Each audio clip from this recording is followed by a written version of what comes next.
Hello dear students. आज की poem है the laburnum top which is written by Ted हजेस।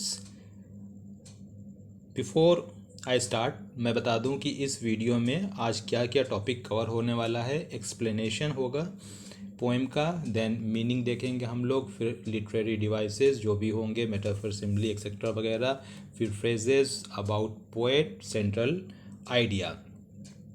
Now introduction थोड़ा सा देख लेते हैं कि इसके पोएट टेड हजेस हैं। इस पोएम में पोएट ने laburnum tree and gold Finch में रिलेशन शो किया है। Laburnum tree has yellow coloured flowers in bunches, और यहाँ इसे मीन्स इंडिया में अमलतास बोलते हैं। गोल्ड फिंच क्या है? Is a small singing yellow coloured beautiful bird. So let get started. The laburnum top is silent quite still. Poet कहते हैं कि लेबनम ट्री जो है वो एकदम से खामोश है, चुपचाप है, और उस पेड़ पे सन्नाटा पसरा हुआ है। In the afternoon yellow September sunlight. Yellow September sunlight से पोइट का मतलब है कि ये ऑटम सीज़न है, यानी पतझड़ का मौसम है, और लीव्स येलो होकर गिरने लगी हैं। And few leaves yellowing all it's seed fallen. और कुछ पत्तियां पीली हो रही हैं, लेकिन सारे जो इसके सीड्स हैं लेबनम ट्री के, वो गिर चुके हैं। Till the gold Finch comes with a twitching chirp. और तभी क्या होता है कि गोल्ड फिंच बर्ड अचानक चहचहाते हुए आती है। Twitching here means sudden jerk movement. वो अचानक आती है और जैसे ही वो ब्रांच में बैठती है तो उससे ब्रांच में एक तरह से जर्क होता है। A suddenness, a startlement at a branch end. अचानक एक शॉक सा लगता है पेड़ की डाल पे। स्टार्टलमेंट में मीन्स यहाँ होता है कि फीलिंग या शोइंग सडन शॉक, कि अचानक से कोई एक शॉक लगता है या झटका लगता है कि अरे ये क्या हुआ, ये बर्ड कहाँ से आई और ये पेड़ पे कैसी मूवमेंट हुई।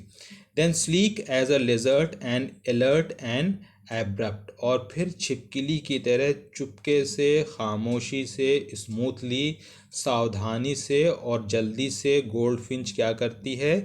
She इंटर्स the thickness and a machine start up.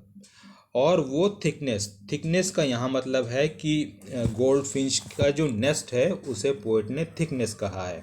And a machine starts up. और मशीन यहाँ जो चिक्स हैं means the baby of gold Finch, young ones हैं, उनको कहा गया है। She इंटर्स the thickness and a machine starts up. और वो जैसे ही गोल्ड फिंच बर्ड अपने नेस्ट में जाती है तो जो सारे यंग वंस होते हैं देख के अपनी मदर को वो शुरू हो जाते हैं। जस्ट लाइक मशीन, जैसे मशीन में आवाज़ होती है तो उसी तरह से उस वक्त नेस्ट में आवाज़ होने लगती है। Of चिटरिंग्स and a trimmer of wings and trillings. और फिर क्या होता है कि चिटरिंग की आवाज़ मीन्स जो young once of gold Finch ये जो साउंड निकालते हैं वो चिटरिंग साउंड होती है। एंड ट्रिमर्स ऑफ विंग, वो अपने छोटे छोटे विंग्स जो हैं वो फड़फड़ाने लगते हैं। एंड ट्रिलिंग्स, और वो चर्पिंग साउंड प्रोड्यूस करने लगते हैं।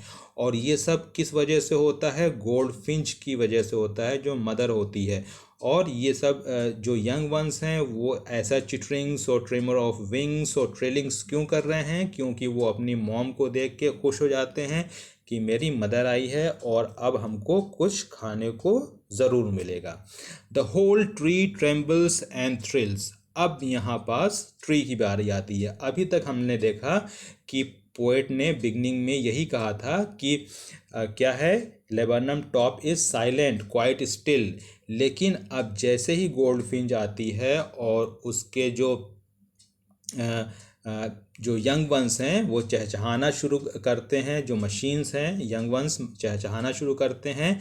The whole tree trembles and thrills. तो अब वो पूरे पेड़ में मानो कि एक जान सी आ जाती है, वो भी झूमने लगती है, शेक करने लगती है, और उसमें एक्साइटमेंट पैदा हो जाता है। उस लेबनम ट्री में एक तरह से एक्साइटमेंट पैदा हो जाता है। It is the engine of her family. यहाँ engine of her family goldfinch bird को कहा गया है। तो गोल्ड फिंच जो है वो इंजन है अपने पूरे यंग वंश का। तो अब उसके आने से क्या होता है कि यंग वंस भी खुश हो जाते हैं और लेबोनम ट्री भी थ्रिल करने लगती है, उसके अंदर भी एक्साइटमेंट आ जाता है। She stokes it full, stokes का यहाँ मतलब होता है टू फीड, खिलाना। Then flirts out to a branch and showing her barred face identity mask. और फिर उसके बाद क्या होता है कि वो जो गोल्ड फिंच बर्ड होती है वो कुछ ना कुछ दाना या खाने के लिए अपने यंग वंस के लिए लाई रहती है, और फिर वो उन लोग को फीड करती है, और फिर धीरे से वो क्या करती है कि ब्रांच के दूसरी तरफ जाके वो बैठ जाती है।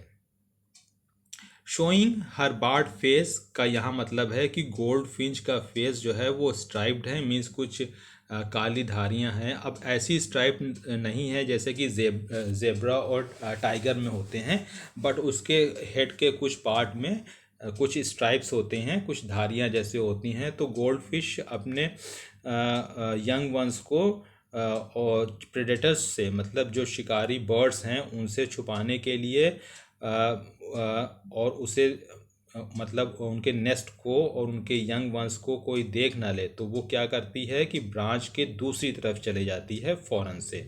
Then the airy delicate whistle chirp whispering, और फिर वो क्या करती है कि एक तरह की वो आवाज़ निकालती है, और वो बहुत ही डेलिकेट और सॉफ्ट साउंड होती है। और ये एक इंडिकेशन है, वो इंडिकेशन देती है एक eerie here means weird and strange, एक अजीब सी आवाज़ निकालती है, और ये उस आवाज़ में कुछ सीटी की विसल की साउंड होती है, कुछ नॉर्मल जो चर्प बर्ड्स करती हैं वो, और विस्परिंग मीन्स हल्की सी साउंड, जैसे हमको कहते हैं फुसफुसाना कहते हैं, मतलब धीरे से आवाज़ में बोलना। तो ये तीनों आवाज़ का जो था वो मिश्रण था एक तरह से, और ये बताने के लिए अपने यंग वंस की को कि अब मैं जा रही हूँ फिर से तुम्हारे लिए खाना लेने। She launches away towards the infinite. अब इनफाइनाइट ये जो है पोएट ने स्काई के लिए यूज़ किया है। तो अब वो क्या करती है गोल्ड फिंच, फिर वो उड़ जाती है लिमिटलेस स्काई में, और किस लिए, अपने बच्चों के लिए खाना ढूंढने के लिए। And the laburnum subsides to empty, और लेबर्नम ट्री फिर से शांत हो जाती है, और जैसे कि मानो उसके प्राण उसके अंदर है ही नहीं, वो इज़ डेड नाउ। तो ये था एक्सप्लेनेशन इस पोएम का, जो कि एक छोटी सी पोएम थी, बट इसने एक रिलेशनशिप शो किया गोल्ड फिंच और लेबर्नम ट्री में। कुछ डिफ़िकल्ट वर्ड्स इस पोएम के देख लेते हैं, जैसे कि लेबर्नम तो हम बता चुके हैं बिगनिंग में ही आपको कि येलो फ्लावर्स होते हैं बंचेस में। इस ट्री के गोल्ड फिंच एक स्मॉल बर्ड होती है और उसके येलो विंग्स होते हैं। ट्विचिंग का मतलब सडन जर्क मूवमेंट होता है। चिरप साउंड जो कि बर्ड्स क्रिएट करती हैं, जो उनकी नॉइज़ होती है। स्टार्टलमेंट फीलिंग और शोइंग सडन शॉक, जो अचानक से एक झटका लगता है उसको स्टार्टलमेंट कहते हैं। स्लीक मीन्स स्मूथ, इसी तरह से abrupt means rapid. Barred means stripy. Chitterings, जो यंग वंस बेबी बर्ड्स आवाज़ कर रही थी। Tremor means involuntary vibration.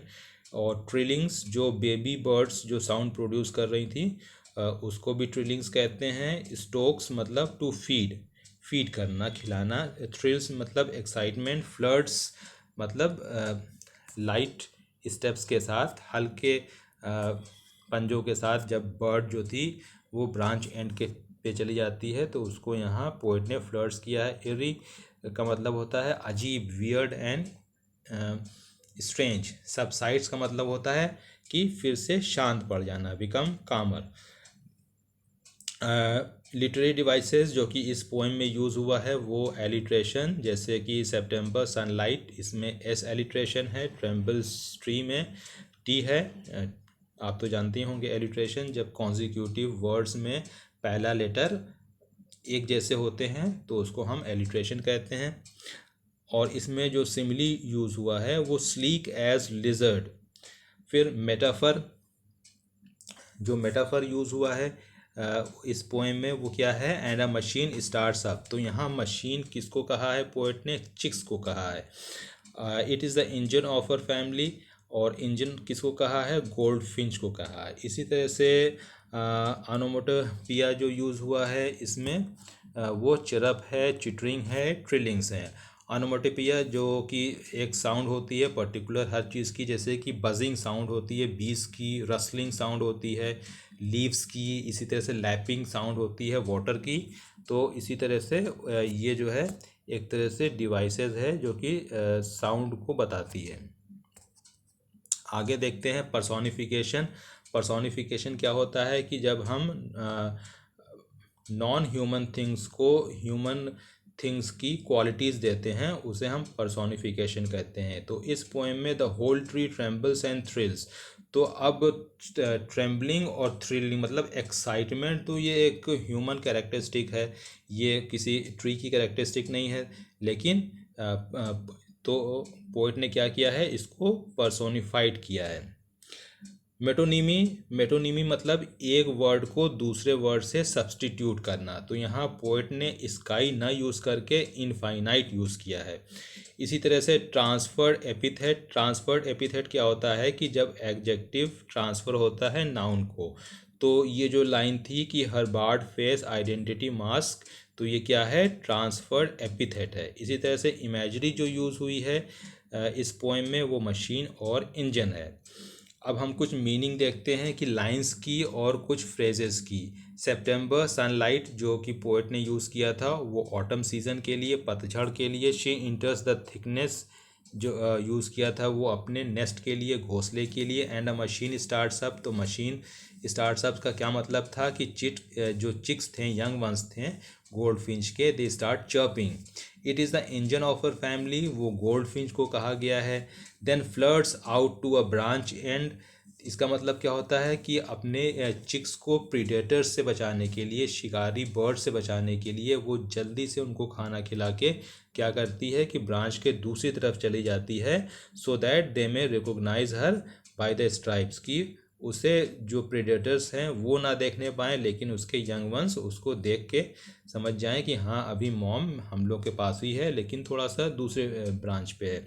Laburnum subsides to empty, यहाँ मतलब क्या होता है कि ट्री जो है वो फिर से दोबारा से शांत हो जाती है, जैसे at the beginning of the poem वो शांत रहती है लेबर्नम ट्री, उसी तरह से एट द एंड फिर क्या हो जाती है, लेबर्नम ट्री शांत हो जाती है, क्योंकि गोल्ड फिंच बर्ड जो है वहाँ से जा चुकी होती है। हर बर्ड फेस आइडेंटिटी मास्क, ये गोल्ड फिंच के लिए यूज़ किया गया था। तो इसका मतलब कि उसके फेस पे जो स्ट्राइप्स थे, धारियाँ थीं, वो उसकी पहचान थी।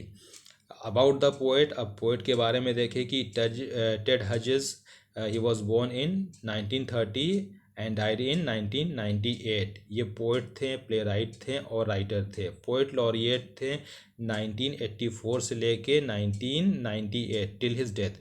अब पोएट लॉरिएट क्या होता है, पोएट लॉरिएट वो होता है कि जब गवर्नमेंट ऑफिशियली किसी पोएट को अपॉइंट करती है पोएम्स कंपोज करने के लिए, स्पेशल ओकेजन्स के लिए, कि किसी स्पेशल ओकेजन में पोएम कंपोज की जाए और उसके लिए एक ख़ास पोएट को अपॉइंट किया जाए, तो उस अपॉइंटेड पोएट को पोएट लॉरिएट कहा जाता है।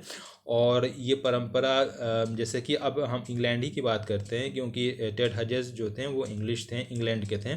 तो इंग्लैंड में ये परंपरा शुरू हुई थी 1668 में, और सबसे पहले जो पोएट लॉरिएट बने थे इंग्लैंड के वो जॉन ड्राइडन थे। You must be knowing John Dryden, famous English poet थे। अब सेंट्रल आइडिया या थीम देखते हैं इस पोएम की। तो सेंट्रल आइडिया या थीम ये है कि importance of living with each other, कि एक दूसरे के साथ हम जो म्यूचुअली रहते हैं तो उसकी क्या इम्पोर्टेंस होती है, कि एक दूसरे से सभी फ़ायदा उठाते हैं और उसमें फिर सबका भला होता है। Goldfinch and chicks get shelter, अब इसमें पोइट ने यही दिखाया है कि गोल्ड फिंच और उसके यंग वंस को क्या आती है कि एक शेल्टर मिल जाती है, रहने की, छिपने की एक जगह मिल जाती है। Tree was made alive by chicks. और ट्री का क्या फ़ायदा होता है कि उसे फिर से एक जीवन दान मानो मिल जाता है, और वो जीवन दान किसका दिया होता है? चिक्स का दिया होता है। सो डियर स्टूडेंट्स, हमने देखा इस पोएम को, लेबरनम टॉप, इसका एक्सप्लेनेशन दिया आपको, और मीनिंग बताई, लिटरेरी डिवाइसेस जो यूज़ हुए थे वो बताया, फ्रेजेस। तो इसी तरीके से आप मेरी वीडियोस को देखते रहिए, मेरी वीडियोस को लाइक कीजिए, शेयर कीजिए, सब्सक्राइब कीजिए, और मेरी वीडियोस को सब्सक्राइब ज़रूर से ज़रूर कीजिए, क्योंकि इससे हमें क्या होता है कि मोटिवेशन मिलता है। बाय।